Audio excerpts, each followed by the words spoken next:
अस्सलाम वालेकुम स्टूडेंट्स, कैसे हैं आप सब? खैरियत से हैं? आज का हमारा lecture linear algebra lecture number 2 और इस पे हम डिस्कस करेंगे एलिमेंट्री रो रो ऑपरेटर। ठीक है, यानी हमारे इस कोर्स में जितने भी प्रॉब्लम्स होंगे उनमें हम रो ऑपरेटर्स यूज़ करेंगे। ठीक है, इसके ऊपर फोकस कीजिएगा कि रो ऑपरेटर्स हमारे पास कौन कौन से यहाँ पे यूज़ होंगे या कौन कौन से आपके पास स्टैंडर्ड हैं। तो सबसे पहले मैं लिखता हूँ जी, नंबर 1 पे हमारे पास है रिप्लेसमेंट। ठीक है, रिप्लेसमेंट।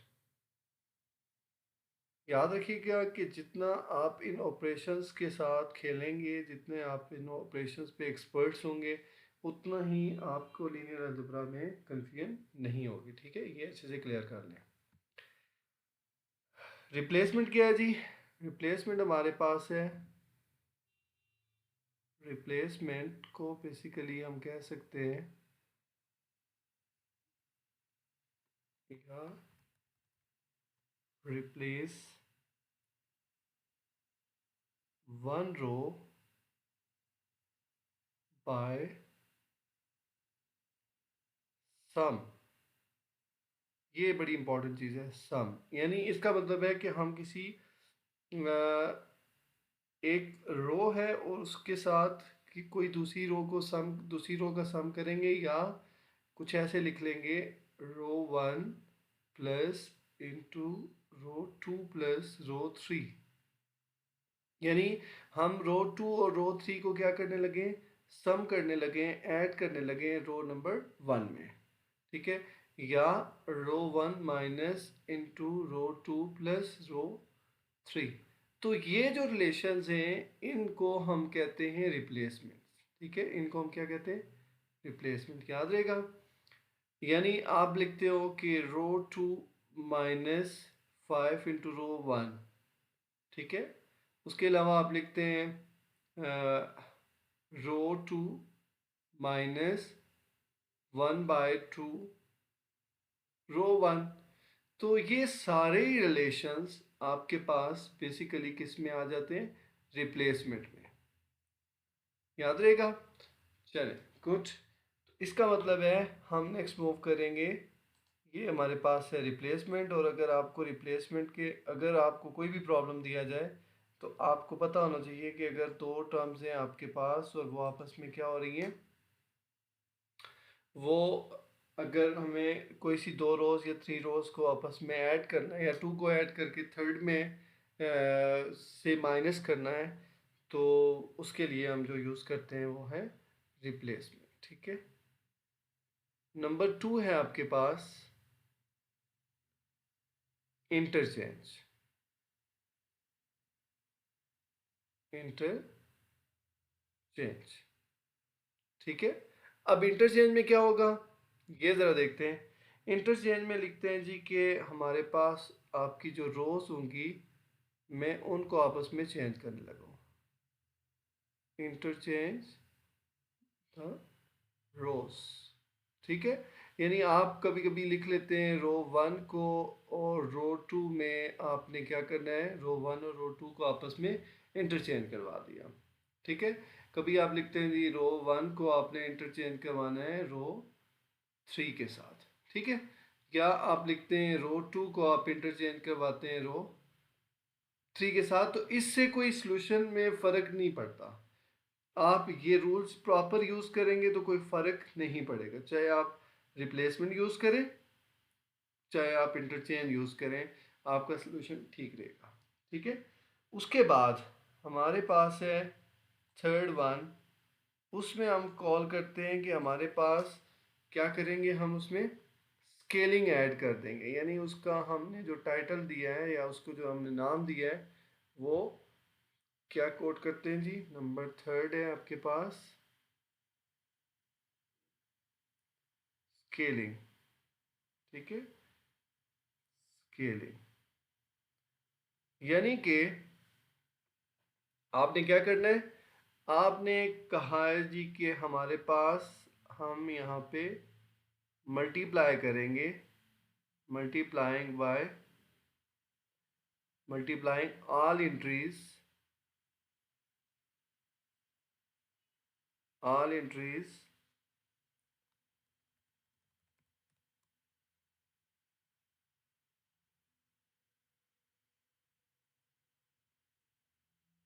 in a row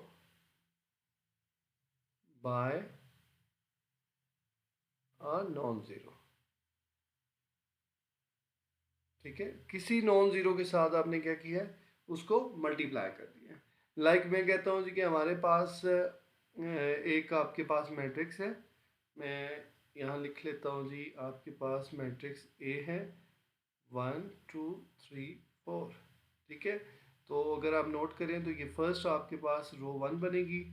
तो मैं ये लिखता हूँ कि हमें यहाँ पर चाहिए जी कि 3 × रो 2। ठीक है, तो जब ये हम ऑपरेटर अप्लाई करेंगे तो हमारे पास मैट्रिक्स क्या बनेगा, रो 2 को 3 से मल्टीप्लाई करने लगे, इसका मतलब 1 2 एज इट इज़, और ये क्या बनेगा, 3 और 3 मल्टीप्लाई होंगे 9, और 3 और 4 मल्टीप्लाई होंगे 12। तो ये आपके पास अब वो मैट्रिक्स की मॉडिफाई फॉर्म है बाय आफ्टर यूजिंग स्केलिंग। ठीक है, तो ये हमने ऑपरेटर यूज़ कर लिया। तो अब आपने करना क्या है, जितने भी प्रॉब्लम्स होंगे उनमें हमें यही तीनों जो रिलेशंस हैं, इन्हीं तीनों ऑपरेटर्स को यूज़ करना है। चाहे आप रिप्लेसमेंट की बात करें, चाहे आप इंटरचेंज की बात करें, चाहे आप स्केलिंग की बात करें। ठीक है, लीनियर अलजेब्रा के लिए सबसे पहला सबक जो बहुत ही इम्पोर्टेंट है वो है आपका इन रिलेशंस को अंडरस्टैंड करना। ठीक है, यानी आपको पता होना चाहिए कि आपके पास की कोई भी प्रॉब्लम दिया गया है तो उसके ऊपर आपने कौन सा ऑपरेटर अप्लाई करना है। आपको उसको अगर किसी रो को, किसी मैट्रिक्स को आप रिड्यूस फॉर्म, रिड्यूस एचिलॉन फॉर्म में लेके जा रहे हैं, एचिलॉन फॉर्म में लेके जा रहे हैं, या किसी और फॉर्म में लेके जाना है, या आपने रैंक फाइंड करना है, आपको पता होगा कि रैंक क्या होता है और कैसे फाइंड होता है।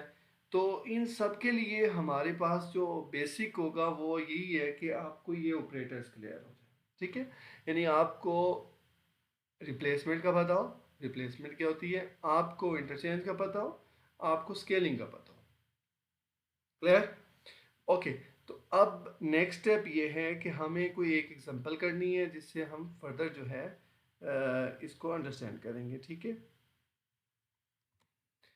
जी स्टूडेंट्स, तो ये थी आपके पास एग्जांपल जिसको हमने क्या करना है, इन्हीं ऑपरेटर्स को यूज़ करना है। तो सबसे पहले मैं यूज़ करने लगा हूँ, मैं यहाँ पे मार्क कर देता हूँ कि मुझे रो 1 को रिप्लेस करना है किसके साथ, रो 3 के साथ।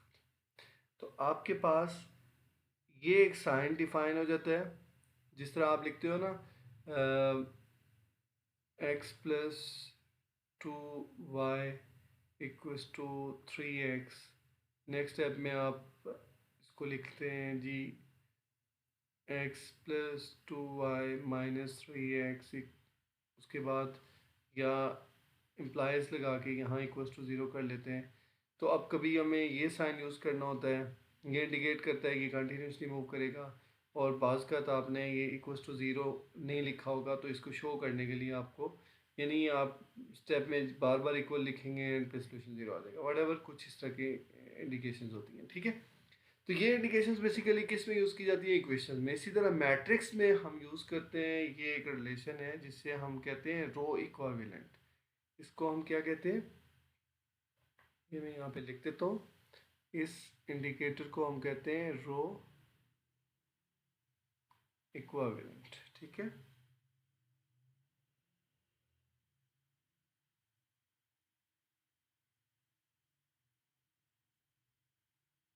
खैर रो इक्विवेलेंट।